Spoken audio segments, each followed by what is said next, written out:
8 साल में भारत सरकार जो है भारत सरकार नहीं रही, वो डिक्टेटरशिप है, वो डेमोक्रेसी की तरफ है ही नहीं, डिक्टेटरशिप की तरफ है। नीतीश कुमार अब तानाशाह हो गए। नीतीश कुमार राजा के कंसेप्ट में काम कर रहे हैं, राजशाही व्यवस्था में चले गए, लोकतंत्र खत्म हो चुका। ये मनुवादी वाले लोग क्या जानेंगे कि लोकतंत्र और राजशाह में क्या फर्क है। वही आदमी पटना में दिखते हैं, वही आदमी बेतिया में दिखते हैं, वही आदमी मोकामा में दिखते हैं। अरे सब जगह एक ही आदमी दिखेंगे तो बिहार की सूचना आपको कैसे प्राप्त होगी मुख्यमंत्री जी? इनकी साध्वी प्रज्ञा जो आतंकवादी है, टेररिस्ट है और वो टेररिस्ट को आप पार्लियामेंट में भेज रहे हैं।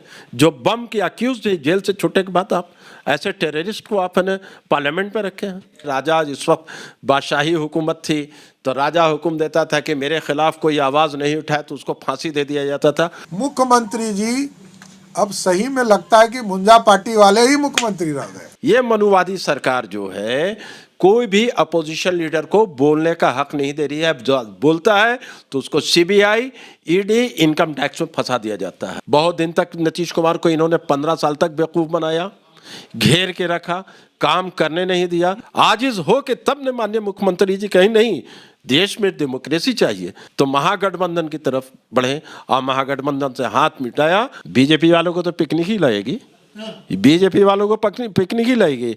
और वो तो गॉडसे एंड सावरकर की आइडियोलॉजी पे काम कर रहे हैं जो देशद्रोह थे। बिहार के मुख्यमंत्री नीतीश कुमार एनडीए से अलग होने के बाद पहला मौका है कि जब जनता के बीच जाएंगे और उनकी समस्याओं को सुनेंगे। लेकिन भाजपा के लोग कह रहे हैं कि ये राजशाही है। नीतीश कुमार लोकतंत्र को भूल गए हैं और राजशाही चलाना चाहते हैं। तो राजशाही में क्या होता है और लोकतंत्र में क्या होता है? लोकतंत्र में जो जनता का सेवक होता है, जनता के बीच जाता है, लेकिन भाजपा को ये लग रहा है कि नहीं, ये राजशाही है। बात करेंगे इस पर मेरे साथ राजद के दिग्गज नेता अबू दुजाना साहब हैं। बीजेपी वाले कह रहे हैं कि तो राजशाही है, आप कह रहे हैं कि लोकतंत्र है। ये मनुवादी वाले लोग क्या जानेंगे कि लोकतंत्र और राजशाह में क्या फर्क है। एक्चुअल में 8 साल में भारत सरकार जो है भारत सरकार नहीं रही, वो डिक्टेटरशिप है, वो डेमोक्रेसी की तरफ है ही नहीं, डिक्टेटरशिप की तरफ है। राजशाही तो ये भाजपाइयों के हाथ में।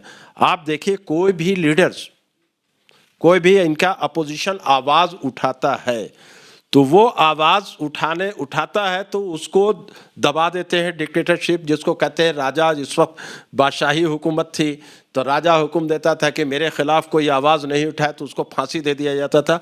उसी तरह ये मनुवादी सरकार जो है कोई भी अपोजिशन लीडर को बोलने का हक नहीं दे रही है। जो बोलता है तो उसको सीबीआई, ईडी, इनकम टैक्स में फंसा दिया जाता है। मनुवादी सरकार चल रही है। ये मनुवादी सरकार चल रही है। मुख्यमंत्री या प्रधानमंत्री जो है वो तो हाथ रखते हैं संविधान पर, कसम खा रहे हैं जो करेंगे संविधान के अनुसार करेंगे। ये कौन सा संविधान है? कॉन्स्टिट्यूशन को तो इन्होंने बदलने के चक्कर में लगे में। आप बोलिए, हम लोग जो कॉन्स्टिट्यूशन को जो बता रहे हैं कि हम लोग कॉन्स्टिट्यूशन बचाओ यात्रा निकाले थे, तो ये कॉन्स्टिट्यूशन ही को इनके खिलाफ क्यों आवाज उठी? ये मनोवादियों के खिलाफ क्यों हुई कि ये कॉन्स्टिट्यूशन को मानते ही नहीं है? बता दे कौन सा ऐसा 8 साल में कॉन्स्टिट्यूशन के हिसाब से वो काम किए हैं? जो हमारा कॉन्स्टिट्यूशन में लिखा हुआ है कि अपोजिशन को पूरा फ्रीडम है कि देश का जो भी सरकार है पोजीशन में है उसके खिलाफ जो गलत काम करी उसके खिलाफ आवाज उठाना है, उस पर उंगली उठाना है कि यह गलत है। तो ये तो उंगली उठाने और खिलाफ उठाते ही कहाँ, जैसे ही आवाज उठती है तुरंत सीबीआई, इनकम टैक्स भेज देते हैं। उत्तर प्रदेश की तरह आप लोग क्यों नहीं शासन चलाते हैं? बार बार जनता के बीच जाने की क्या जरूरत है? उत्तर भेजिए जनता के बीच। हाँ, तो यही तो है, ये मनुवादियों की पहचान यही है कि उत्तर प्रदेश में आप देख लीजिए डेमोक्रेसी है, डिक्टेटरशिप है। जो बोलेगा उस पर बुलडोजर चला दिया जाएगा। लोग कहते हैं बुलडोजर सरकार, ये बल्कि कि वो राजशाही है उत्तर प्रदेश में।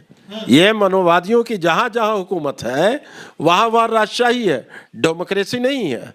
और ये बात कर रहे हैं राजशाही की बिहार में तो 100% डेमोक्रेसी है। और ये डेमोक्रेसी चलती रहेगी। इनके पेट में दर्द हो रही है मनोवादियों को कि हमारी जो 15 साल डिक्टेटरशिप चली है बिहार में, उस डिक्टेटरशिप को ख़त्म करके डेमोक्रेसी की तरफ माननीय मुख्यमंत्री और हमारे उप मुख्यमंत्री तेजस्वी यादव जी ने जो डेमोक्रेसी की तरफ बढ़े, तो ये परेशानी है। बहुत दिन तक नीतीश कुमार को इन्होंने 15 साल तक बेवकूफ़ बनाया, घेर के रखा, काम करने नहीं दिया, मुख्यमंत्री को घेर के रखा था। घेर के रखा पूरी डिक्टेटरशिप में, और इस तरह किया कि काम करने ही नहीं देता था।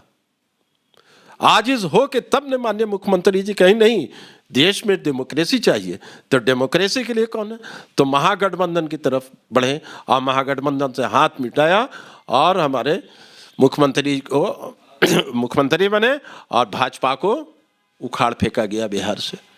तो क्या 24 में जो लड़ाई है यहीं से शुरुआत हो जाएगी या फिर अलग उसके लिए रणनीति बनेगा? लालू यादव भी रहेंगे इसमें शामिल? हाँ, एकदम रहेंगे। 24 में तो इनकी परेशानी बढ़ गई है कि देख रहे कि ये इतनी बड़ी महागठबंधन की सरकार है, उसमें सबसे बड़ी पार्टी आरजेडी राष्ट्रीय जनता दल है, और इसका जो पूरे बिहार में एक पकड़ है जो राष्ट्रीय जनता दल का, जो हमारा जो कैडर है, जो एकदम जिसको एक आवाज पे एकदम टूट मरने वाला है, वो कैडर से डर रही है मनोवादियों की सरकार, कि ये जान रहे हैं कि ये 2024 में हमको तो उखाड़ फेंकेगी बिहार में, और इसी डर से ये घेरा पेटा ये कर रहे हैं कि पूरे देश में ये आंदोलन बिहार से शुरू होगा, तो ऐसा नहीं कि पूरे देश से हमको निकाल बाहर किया जाएगा। ये पिकनिक मनाने की क्या जरूरत पड़ेगी नीतीश कुमार को? नया साल के बाद पिकनिक पर निकल गए, बीजेपी वाले बोल रहे हैं।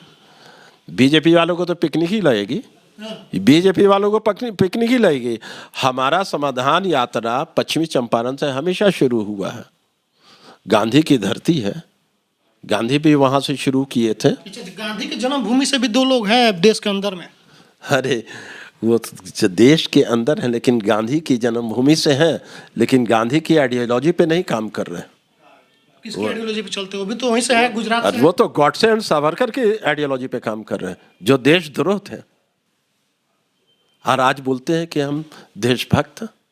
गॉडसे देशद्रोह थे, देशद्रोही थे पूरे लोग। अरे इसमें हम क्या बोले? बीजेपी के सांसद लोकसभा में। अरे गॉडसे तो देशद्रोह था ना, फादर ऑफ नेशन को गोली मारा, और इनकी साध्वी प्रज्ञा जो आतंकवादी है, टेररिस्ट है, और वो टेररिस्ट को आप पार्लियामेंट में भेज रहे हैं, जो बम की अक्यूज है, जेल से छूटने के बाद आप ऐसे टेररिस्ट को आपने पार्लियामेंट में रखे हैं। अभी बोले कि चाकू तेज कर लीजिए। ये तो आप सामने आप देख लीजिए कि ये डेमोक्रेसी है, ये संविधान में ऐसा कुछ है? ये साफ साफ है कि मनोवादियों का ये डिक्टेटरशिप है, आई फुल्ली डिक्टेटरशिप चल रहा है। अब भारत की जनता अब ये समझ गए 2024 में ये डिक्टेटरशिप नहीं बर्दाश्त करेगी, पूरी फुल डेमोक्रेसी आएगी, और भाजपाइयों को कैसे 24 में? हमको तो नहीं लग रहा है कि 24 में कुछ बढ़िया होने वाला है। अभी अखिलेश यादव उत्तर प्रदेश में नाराज हो गए राहुल गांधी से, बोले कि हमको तो आमंत्रण नहीं दिया, आमंत्रित नहीं किए। देखिए, ये भारत जोड़ो यात्रा, इसमें आमंत्रण नहीं किया जाता, जिसको आपने खचा। उनको चला गया था, वो जो सिलेंडर को लेकर बहुत विरोध करते रहती है, उनको गया था। ये तो हमको नहीं मालूम है, ये कांग्रेस का मामला है। ये तो सबको साथ में लेकर के नहीं लड़ेगा तो फिर तो मामला गड़बड़ हो जाएगा। नहीं तो सब लोग देखिए, अभी तो समय है, अभी तो 2023 से स्टार्ट हुआ है, रोज बदलते रहेंगे, हालात बदलते रहेंगे, उस पर वर्क चल रहा है, सारे लोग काम कर रहे हैं, और हमारे राष्ट्रीय अध्यक्ष भी 2-4 महीने में आ जाएंगे, तो फिर उस मीटिंग के बाद वो सब एक ही जगह होंगे। ओवैसी को लेकर कुछ गुंजाइश है इस गठबंधन में? ओवैसी के बारे में हम लोग नहीं जानते कि क्या है, नहीं जानते। नहीं, मुसलमान तो भरोसा जता रहे उन पर। गोपालगंज में आप लोग हार गए उन्हीं के कारण। ये आप लोग का परफेक्शन होगा, ऐसे वोट जो कटा नहीं वैसे अपना ये आपके तेलंगाना में है, बिहार में तो वैसे ही नहीं है, ना बिहार में हम लोग वैसी को जानते हैं। अभी 5 विधायक उनके आप लोग ले लिए थे, 4 विधायक। देखिए, ऐसा एक सिचुएशन हुआ कि वो आ गए वहाँ से सीमांचल में, वो लोग समझ नहीं पाए थे, सही जगह पे वो आ गए, ले गए क्या कि वो अपना समझ गए कि हमको कहाँ जाना है। अच्छा, उनकी आइडियोलॉजी से आप लोगों को क्या दिक्कत है? ये थोड़ा सा कुछ दिक्कत का है। देखिए, उनकी आइडियोलॉजी को हम जानते ही नहीं हैं, तो उनके बारे में हम क्या बताएं? कैसे बनेगा सभी का एकजुटता विपक्षियों का? देखिए, महागठबंधन जो बनी है बिहार में, सभी इंटैक्ट हैं, आप देख लीजिए कहीं देश लेवल पे बात हो रही ना सर, प्रधानमंत्री देश लेवल पे होगी, मार्च अप्रैल से बात लेवल के नेता हैं, विश्व में सबसे बड़े पार्टी के नेता हैं। हाँ, तो हमारे राष्ट्रीय अध्यक्ष आ जाएंगे, और उसके बाद सारे उन लोगों की बात है, बड़े लोगों की बात है, वो लोग कैसे अपना उन लोग अलायंस करेंगे, वो उन लोगों का मैटर है। हम लोग तो उस लेवल पे है नहीं कि हम लोग उस लेवल की बात बताएं। अच्छा, जिस तरीके से जो पहचान लालू यादव की थी, चारा घोटाला वगैरह में फंसा करके उनको बदनाम किया गया, नहीं तो आप लोग तो आज सोचते कि इन्हीं को मुख्यमंत्री प्रधानमंत्री बनाया जाए। और अंडरस्टूड तो डिजर्विंग थे। आज राष्ट्रीय अध्यक्ष लालू प्रसाद के जैसा कोई देश में लीडर ही नहीं है। आप प्रधानमंत्री के लिए थे, यही डर था लोगों को। ये आदमी बिहार का एक ऐसा स्ट्रांग लीडर पैदा हुआ है कि देश की कुर्सी पर बैठेगा तो ये 5 टर्म 6 टर्म तक प्रधानमंत्री रहेगा। इसलिए ये षड्यंत्र की तरह लालू यादव को फंसाया गया, उस फैमिली को फंसाया गया कि ऐसा कर दो कि ये, लेकिन फिर भी पूरे देश की जनता ये मानती है कि लालू यादव को गलत फंसाया गया, गलत तरीके से डाला गया। आज भी लोग, पूरे देश की जनता अफसोस करती है कि आज लालू यादव बाहर रहते तो देश के प्रधानमंत्री होते। राष्ट्रपति को भी लेकर चर्चा था, लेकिन केस उसके लेकर के मामला नहीं बना। नहीं, हमारे राष्ट्रपति के लेकर के मामला तो नाम आया था कि हो सकते हैं। नहीं, केस का मामला फंस गया। हमारे राष्ट्रीय अध्यक्ष लालू प्रसाद जी प्रधानमंत्री के कैंडिडेट होते हैं। आज केस उसका मामला नहीं है तो आज प्रधानमंत्री होते हैं। आज देखिए, देवगौड़ा जी को भी प्रधानमंत्री, किंग मेकर थे हमारे राष्ट्रीय अध्यक्ष, उस वक्त भी देवगौड़ा जी को प्रधानमंत्री बनाएंगे। अब देख लीजिए उनकी बैक हिस्ट्री पूरी। और आज में लड़ाई होगा, सीधा सीधा लड़ाई 24 में हम लोग महागठबंधन की सरकार बन रही है भारत में। थर्ड फ्रंट जो बनने वाली है। नहीं, थर्ड फ्रंट कौन सा भाई? मुख्यमंत्री फर्स्ट फ्रंट की बात करते हैं, मात्र एक फ्रंट। ये भाई, हम अभी तो मुख्यमंत्री, ये तो हम नहीं सुना है कि फर्स्ट फ्रंट थर्ड फ्रंट। हम लोग, मुख्यमंत्री ने साफ कर दिया कि हम लोग थर्ड और सेकेंड फ्रंट नहीं बना रहे हैं। जो मुख्य विपक्षी होगी, मुख्यमंत्री जी की बात, फर्स्ट फ्रंट ही की सरकार बनेगी। फर्स्ट फ्रंट की सरकार बनेगी और फर्स्ट फ्रंट सरकार बनेगी। और ये डर है, बुरी तरह इनको डर है कि 2024 में हमको रहना नहीं है। और ये जान भी रहे कि कुर्सी उनको, मेन सबसे डर सता रहा है कि जितना 8 साल में इन्होंने देश को बेचा है, कुकर्म किया है, ये कुर्सी से उतरने के बाद इन लोगों को क्या होगा। इन लोग पहले ही जान गए हैं कि हम लोगों की बख्शाइश नहीं है, हम लोग तिहाड़ ही में रहेंगे। तो हमारे साथ राजद के दिग्गज नेता अबू दोजाना साहब थे। जो सम्राट चौधरी का बयान आया कि ये राजतंत्र को लागू करना चाहते हैं, राजा बन के रहना चाहते हैं, तो इनका कहना है कि वो तो मनुवाद को पढ़ने वाले लोग हैं, संविधान क्या उनको पता ही नहीं है, लोकतंत्र क्या उनको पता नहीं है, इसलिए ऐसे और बड़ बात बोलते रहे हैं। बाकी जो 24-25 की लड़ाई है काफ़ी दिलचस्प होगी और देश में महागठबंधन की सरकार इस बार बनने जा रही है। प्रतिक्रिया कमेंट बॉक्स में लिखिएगा, फेसबुक देखते हैं वीडियो शेयर कीजिएगा, यूट्यूब पर देख रहे चैनल को सब्सक्राइब कीजिएगा। धन्यवाद।